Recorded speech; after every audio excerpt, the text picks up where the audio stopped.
स्वागत एक बार फिर से ब्रेक के बाद 11 स्पेशल में। और अब बात करते हैं झारखंड की सरकार अगले वित्तीय वर्ष के लिए बनने वाले बजट के लिए ऑनलाइन सिस्टम से डिजिटल प्लेटफॉर्म पर सुझाव लेने की घोषणा की है। इस पर बीजेपी की अलग प्रतिक्रिया है, अलग राय है। कैसे, रिपोर्ट को देखिए। सरकार अगले वित्तीय वर्ष यानी 2022-23 के लिए बजट तैयार करने में लगी है। अधिकारियों के स्तर पर इसकी तैयारी चल रही है। राज्य सरकार इसके लिए डिजिटल प्लेटफॉर्म का इस्तेमाल करना चाह रही है। लोगों से इस संबंध में सुझाव लेने की कोशिश की जा रही है।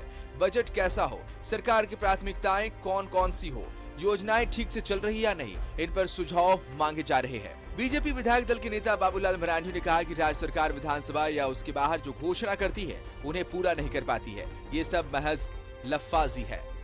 सरकार ने जो पहले से घोषणा कर रखी है उसको तो पूरा करे, जो खुद घोषणा की है। जब उस घोषणा को खुद की पूरा नहीं करते, जो विधानसभा में घोषणा की उसको पूरा नहीं कर रहे हैं, तो फिर इस प्रकार की लफाजी करने का कोई मतलब नहीं रह जाता है ना। ये तो तब होता है कि हाँ, जो उन्होंने घोषणा किया तो उन सारे कामों को पूरा कर लिया। अब नया क्या करें तो उस पर जनता से पूछता तो समझ में आता। तो ये तो फिर वो क्या बोलते हैं उसको, नकल करता है इधर उधर से। झारखंड सरकार की कोशिश है कि बजट जनोन्मुखी बने, ये जनता का बजट हो। यही प्रयास राज्य की हेमंत सरकार का है। लेकिन बीजेपी के एक अन्य नेता कहते हैं कि ऑनलाइन सुझाव लेने के लिए ग्रामीण क्षेत्रों में वैसी सुविधा नहीं है। रघुवर सरकार चौपाल लगाकर लोगों से सुझाव लेती थी।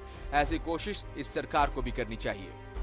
भी डिजिटली जो है, गांव देहात ग्रामीणों में उतना डिजिटल लोग नहीं हुए हैं, डिजिटल सुविधा नहीं है, बिजली की सुविधा नहीं है। तो गांव का विचार, गांव के लोगों का क्या मंतव्य है और वहां जा करके मंतव्य लेंगे तो उस मंतव्य का अपना एक महत्व है। क्योंकि जो जमीन पर जा करके जो काम होंगे कि जो क्या उनकी आवश्यकता है, क्या उनकी ज़रूरतें हैं, तो वहाँ जो वो राय लेंगे। डिजिटल में हम समझते हैं कि शहर का ही केवल राय आकर रह जाएगा। लगता है ग्रामीण इलाके इससे छूट जाएंगे। इसलिए सरकार को अगर डिजिटल करना है करे, विरोध नहीं है, लेकिन जा करके भी प्रयास करना चाहिए कि गाँवों में भी इसका राय ले।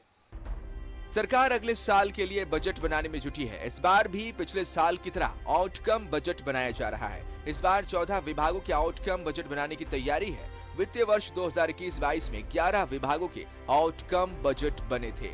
न्यूज़ 11 भारत के लिए कैमरा पर्सन कौशल के साथ राजेश कुमार की रिपोर्ट।